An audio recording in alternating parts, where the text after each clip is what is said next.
Hola, buenos días. Gracias por estar aquí bueno, me encanta tener la oportunidad de poder estar hoy aquí porque vicepresidente de APN, pero vengo de una entidad que trabaja en el ámbito de las personas mayores. Trabajo para la Federación Gallega de Alzheimer y se hace mucho, no solamente para personas con demencia, sino también los programas de prevención, los programas de actuación y sobre todo los programas de sensibilización intergeneracional y la lucha contra las etiquetas y el trabajo continuado que hacemos para el envejecimiento activo y saludable. Cuando estaba preparando la intervención de hoy, estaba mezclando un poquito estas dos caras, ¿no? La de APN y la de mi día a día en el trabajo. Y pensaba que vivimos en una sociedad de la que podemos sentirnos muy orgullosos por haber alcanzado cosas inimaginables hace unas décadas, que es una esperanza de vida que nos sitúa entre las primeras del mundo, pero no solamente una esperanza de vida, sino una calidad de vida. Comentábamos ahora, pues comparado con otros sitios, con otros países, pues el nivel de seguridad que teníamos, eso, todo es muy mejorable, sabemos que puede serlo, pero resulta paradójico que de un éxito que podamos conseguir podamos empezar a generar una cantidad de etiquetas o que hablemos del problema del envejecimiento, cuando es un éxito de toda una sociedad. Y además, el concepto de envejecimiento es muy relativo, ¿no? Los que trabajamos en esto, lo social, estudiamos constantemente el tema del ciclo vital, ¿no? O sea, realmente desde que nacemos empezamos a envejecer. Todos asociamos el envejecimiento a la pérdida de capacidades, cuando el envejecimiento es ir cumpliendo años. Desde que naces. Y si hablamos de pérdida de capacidades, no es desde una fecha arbitraria que es los 65. Hasta los 65 eres un adulto normal y a partir de los 65 eres viejo. No todos los que estamos aquí somos conscientes de que no tenemos las mismas capacidades que cuando teníamos 25, ¿no? Y en cambio, quitando para los de 25, no nos consideramos de ese factor. Es decir, estamos hablando de unas etiquetas puestas de una manera arbitraria o no tan arbitraria. Si lo hacemos desde la perspectiva de que el envejecimiento se hace desde la pérdida progresiva asociado primero a enfermedad, que es decir, que cuando estás mayor está asociado a que tengas más enfermedades, cuando tenemos un 30% de la población de España con algún tipo de enfermedad crónica, y no son solo las personas mayores, de 65, o si lo tenemos asociado a una etiqueta que a mí todavía me espanta más, que es a la de la productividad económica, directa, inmediata, es decir, has dejado de trabajar, entonces empiezas a ser un elemento pasivo. Y ahí es la parte de la etiqueta que particularmente yo creo que hace que pongamos que a alguien lo situemos en un lado o en el otro de la barrera de qué es una persona mayor, qué no es una persona mayor. Si tienes más de 65 años te haces un lío con el móvil, elemento que particularmente yo detesto más y cada vez me voy dando cuenta, sobre todo cuando uno va cumpliendo años, entran compañeros de trabajo jóvenes, o ves a tus hijos crecer y te das cuenta de que la capacidad de asumir nueva información o la capacidad de ir adaptándote a las nuevas tecnologías también la estás sufriendo con 43 años, ¿no? Entonces, ¿qué nos movemos? ¿Qué etiquetas tenemos? No podemos decir que todo el mundo, por tener una determinada edad, tenga problemas con el uso de la tecnología y que haya gente que sea excepcional con 70 años usando la tecnología. Igual que cualquiera de nosotros aquí, con cualquiera de otro tipo de habilidades. La calidad de vida que hemos tenido, lo que produce en nuestra sociedad es una maravillosa sensación y una oportunidad de crear una sociedad realmente participativa. Todos los rangos de edad de nuestra sociedad pueden actuar, pueden participar en nuestra vida social a todos los niveles. Las personas de cualquier edad pueden, y mayores, de 65, pueden llevar una vida autónoma a pesar de tener algún tipo de enfermedad, dependiendo cuál. Vengo de la Federación de Alzheimer, pero pueden hacer eso, pueden hacer sus actividades, tienen su vida de continuidad. La perspectiva meramente de productividad económica es una visión absolutamente parcial. Si lo miramos desde la perspectiva de otros factores de pobreza, de discapacidad o de enfermedad, el ámbito de población se amplía todavía más.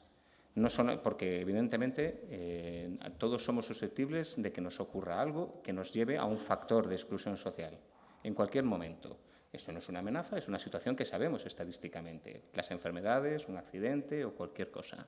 La pérdida de un empleo en una situación como la actual.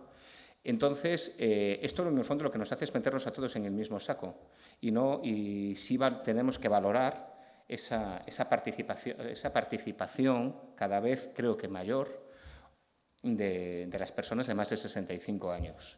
Que supongo que empezaremos a ser mayores los que tenemos mi edad a partir de los 67 o no, depende de la edad de jubilación que haya, ¿no? Por eso es un término tan arbitrario.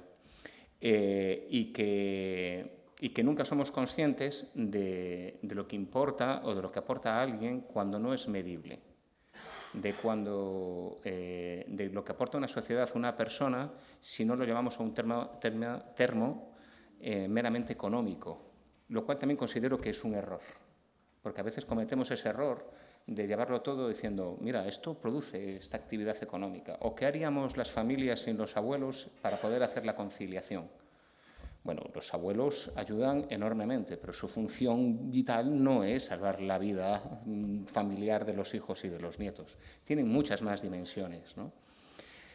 Creo que es una oportunidad maravillosa este estudio, la oportunidad de presentar este estudio aquí en Galicia, una sociedad que tiene un 25, casi 26% de personas mayores de 65 años y, sobre todo, la oportunidad de poder escuchar a gente que habla de su vida aquí, en la mesa, que va a hablar de su vida activa, que van a hablar de los estudios que hay sobre este tema y de las cosas que encuentran. Las etiquetas, como cualquier otra etiqueta, son siempre erróneas y simplemente nos sirven para simplificar el mundo.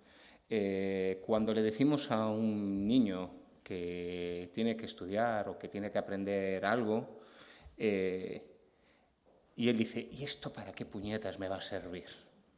Nosotros le decimos siempre, nunca sabes cuándo te va a venir bien una cosa o esto es ¿para qué me sirve aprender los verbos? ¿Para qué me sirve aprender el análisis sintáctico de frases en lengua española si eso nadie vive de eso? Y en cambio tenemos que aprenderlo, porque todo lo que aprendemos, todo lo que nos va poniendo es en el fondo una parte de ese proceso vital que nos lleva a edades avanzadas. Y nunca somos conscientes de lo que puede aportar un conocimiento o una persona que, por mera estadística, tiene una cantidad de conocimiento acumulado que es de un inmenso valor. Y bueno, tampoco me quiero enrollar mucho más. Muchísimas gracias y doy la palabra a la valedora do povo. Muchísimas gracias.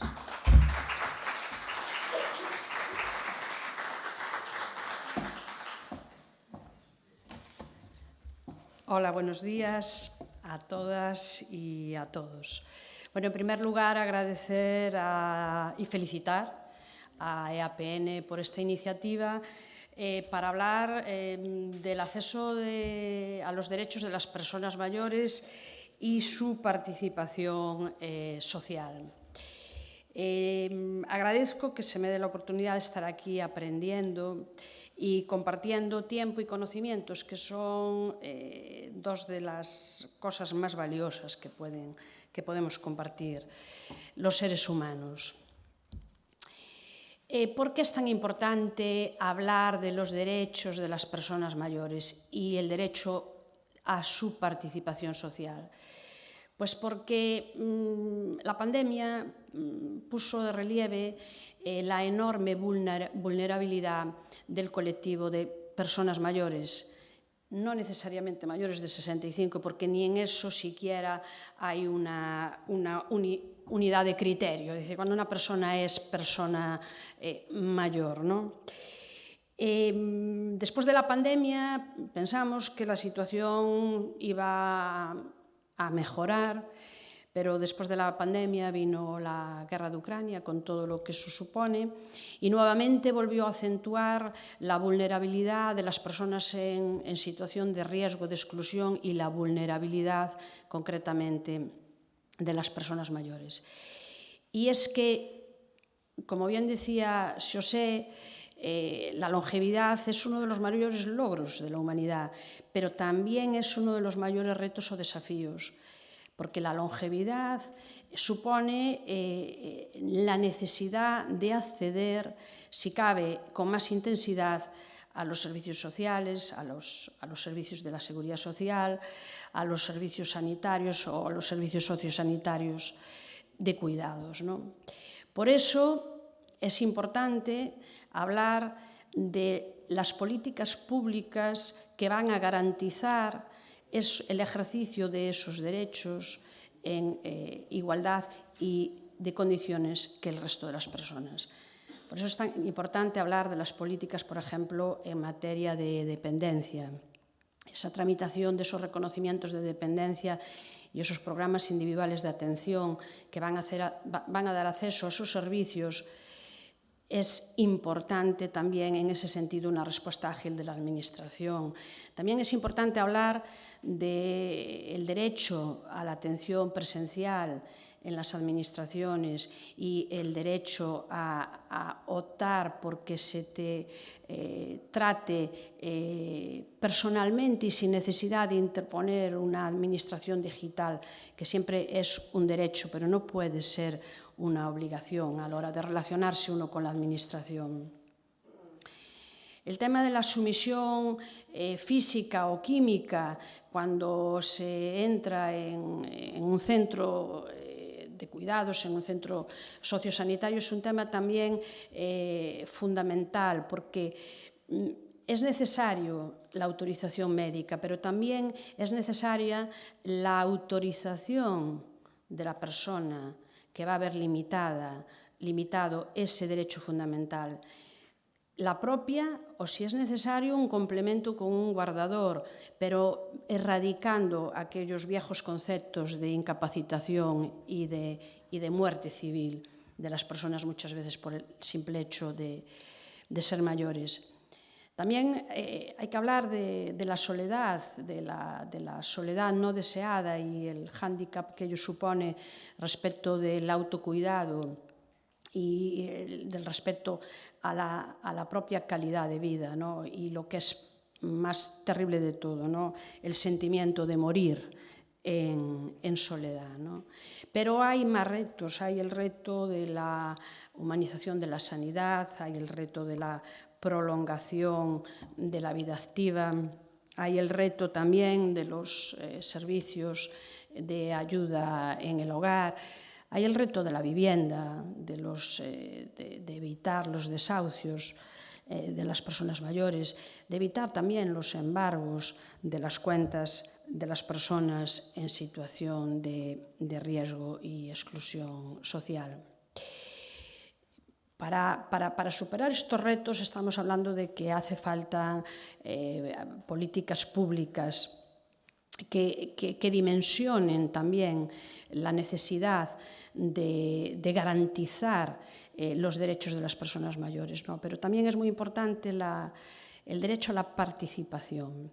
El derecho a la participación porque las personas mayores son ciudadanos de pleno derecho, son ciudadanos que tienen que estar integrados en la sociedad, que tienen que participar en las decisiones colectivas y, muy específicamente, tienen que participar en el diseño y en la ejecución de las políticas públicas que van a incidir en la garantía y en la promoción de esos derechos, de sus derechos. Por eso, insisto, actos como los de hoy tienen esa relevancia y ese significado. También, si me permitís, una pequeña reflexión sobre la labor de la Valedora do Pobo. en cuanto a esta participación, porque la queja, que es el instrumento fundamental con el que nosotros trabajamos, la queja de las personas, de los ciudadanos, en la que nos van a trasladar esos asuntos concretos que les preocupan y que afectan a sus derechos, es un mecanismo de ejercicio de los derechos y es también un mecanismo, como no, de participación. Nosotros, en cuanto recibimos una queja, la analizamos con imparcialidad y la analizamos con independencia, la vamos a tramitar pidiéndole también informe a la Administración y la vamos a concluir con ese enfoque y esa perspectiva de derechos humanos, ¿no? Y hablando de participación, y os puedo asegurar que no estaba para nada preparado, ayer recibí en la institución una carta manuscrita de una persona mayor que con ocasión que leyó una intervención de la valedora mía, bueno, nuestra, respecto a los derechos de las personas mayores, pues me escribe una carta manuscrita, que es un lujo hoy en día poder recibir una nota tangible y no la frialdad muchas veces de un correo electrónico, donde me compartía sus reflexiones, ¿no? Y quiero decir lo que me trasladaba. Desde el punto de vista, vuelvo a decir, de la importancia de la participación y de compartir estas reflexiones que son muy sabias, ¿no? Y me dice: debiera abolirse la norma implantada de cita previa en todas las administraciones. La tengo resumida la nota. Que todas las administraciones están atendidas por suficientes funcionarios y nosotros, los ciudadanos, pagamos con nuestros impuestos esos puestos. Habla de la inteligencia artificial y dice: todo va muy deprisa y con sus inconvenientes. Dice: detrás hay unos grupos creadores de nuevos sistemas que tienen mucho peso, pero él ya estaba anticipando que esa rapidez se puede traducir en debilidad o vulneración de derechos. Entonces, concluye: la sociedad, nuestras administraciones, deben ponerse del lado de los ciudadanos para tener preferencia de los usos tradicionales y mucha calma, dice, para los muy rápidos progresos que nos vienen.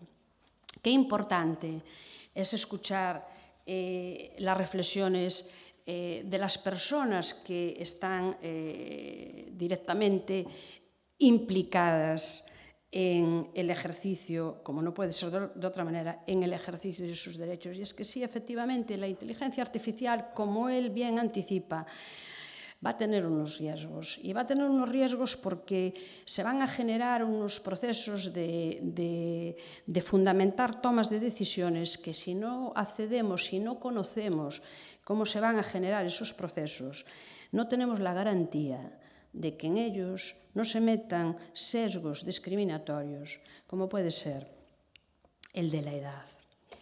Y ya para concluir, veo que la participación de las personas mayores, y en este caso veo que puedo decir que es prácticamente toda de mujeres, y es que, como bien apuntaba José, sí que hay una discriminación por edad, que podemos llamar edadismo, esa desconsideración que se tiene hacia las personas mayores, desconociendo que si la vida sigue su lógica natural, todos vamos a llegar a ser personas mayores, ¿no? Se las considera que tienen pues menos capacidad de disfrute, que tienen menos capacidad, que no tienen un proyecto vital, cuando sí que tienen derecho al envejecimiento activo y a desarrollar sus propios procesos vitales. Y además de esa discriminación por edad, cuando estamos hablando de mujeres, es que ya nos encontramos con una discriminación múltiple o una discriminación interseccional, que es por ser mayor y por ser mujer. Y a veces incluso la discriminación múltiple se le añade otro factor, como puede ser mayor, ser mujer y ser una persona de escasos recursos económicos, o ser mayor, mujer y una persona con discapacidad. Por lo tanto, insisto, muchísimas gracias por estar aquí, deseando aprender y escuchar a todas vosotras, y ya remato. Muchas gracias.